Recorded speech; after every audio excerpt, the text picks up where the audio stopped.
On a psychedelic, you see a sunrise, you see something epic, you see something that's more than what you get out of every day-to-day, working every day, come home, go to sleep, wake up, whatever.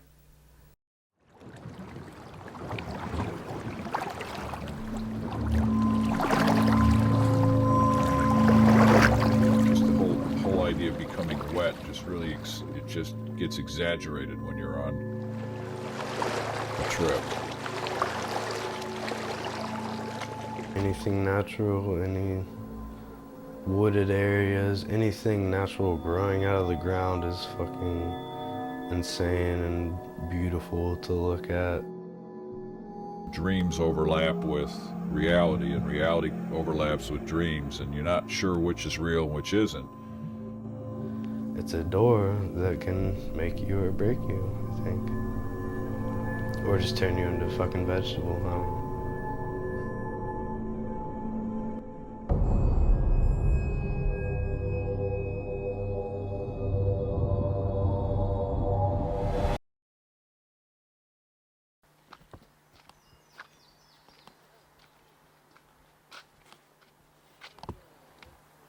This is our spot.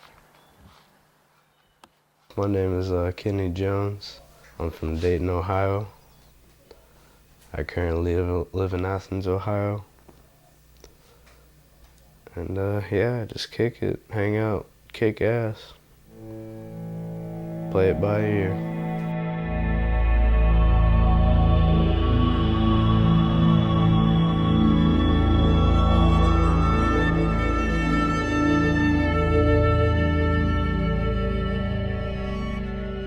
I have ingested psilocybin, acid, dose, whatever you want to call it. A lot of marijuana, mescaline, psilocybin, acids, probably a variety of them.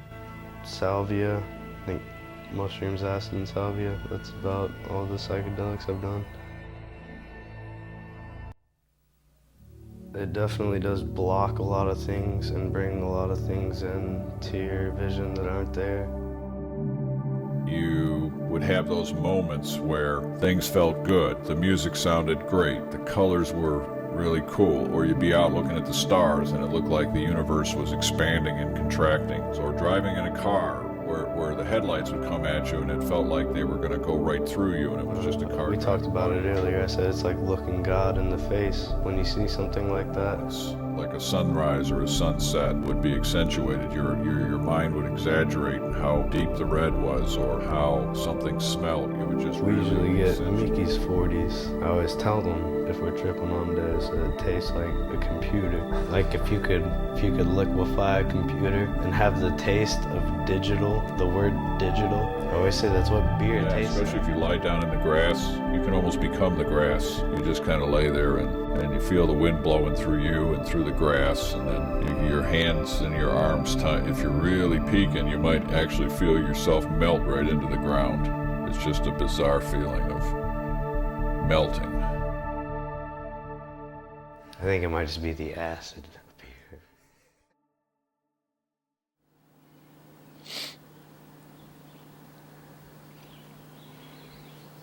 Not a good day to wear black.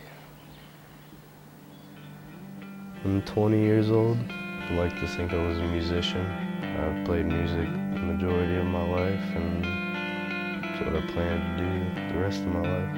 You're trying to find ways of understanding life, and drugs was one way to try to do that. I think psychedelics enhance some people in some situations to be complete geniuses.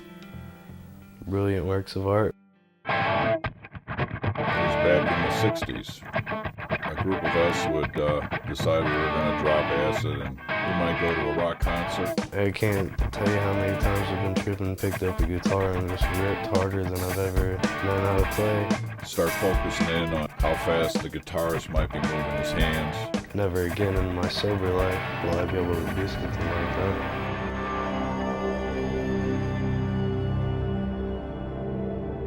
I kind of grew out of it. Got to the point where every time I would take some, I was getting more paranoid than fun. I've seen people freak the fuck out because they can't handle what they're looking at. They can't handle the real world on hallucinogens. You might say things you regretted, or someone might say something to you and you take it the wrong way. Instead of being a really good trip, these would turn into nightmares where you couldn't get out of them. I remember once being at a party, we were all sitting around, and I remember I started peeking. One of our friends in high school got killed. He was in the Navy, and we were all kind of gathering around to just be together after that had happened. The problem is your mind, if you let your mind just fall away from you, you start getting really paranoid, like maybe I should have been over there, and that these guys were looking at me. How come you weren't there? You start picking up any words that could be taken the wrong way, and you read them the wrong way. The next thing you know, your whole head's spinning, and you just break down and just say, I just got to the point one time at this party where I just broke down and said, geez, I'm sorry, I should have been there, I should have been there, I could have maybe done something. And everybody's looking at you like you're really weird, and, you know, it's just a bad scene. Yeah, I guess all I have to say is the big problem is whether that you think that there is a problem or not. I went to jail a couple years ago, and I had to go to an alcohol class, and there's just a substance abuse class in general. Whatever drug that you go into jail for, you had to go talk to this guy. If I see people doing drugs, I feel they've got a weakness, that they can't deal with the realities of life.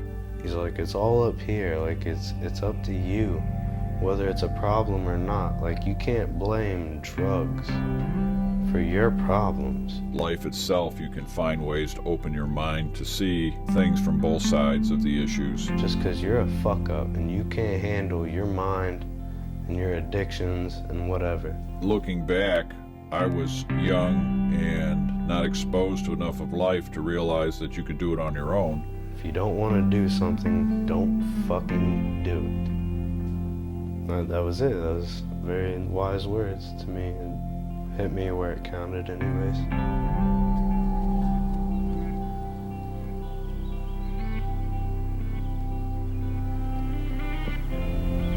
I think out of all the people around here and all the differences between one another, we could all come here and agree that this kicks ass. I don't do any drugs anymore, but I'm always remembering where I was and the experience of seeing things on the other side.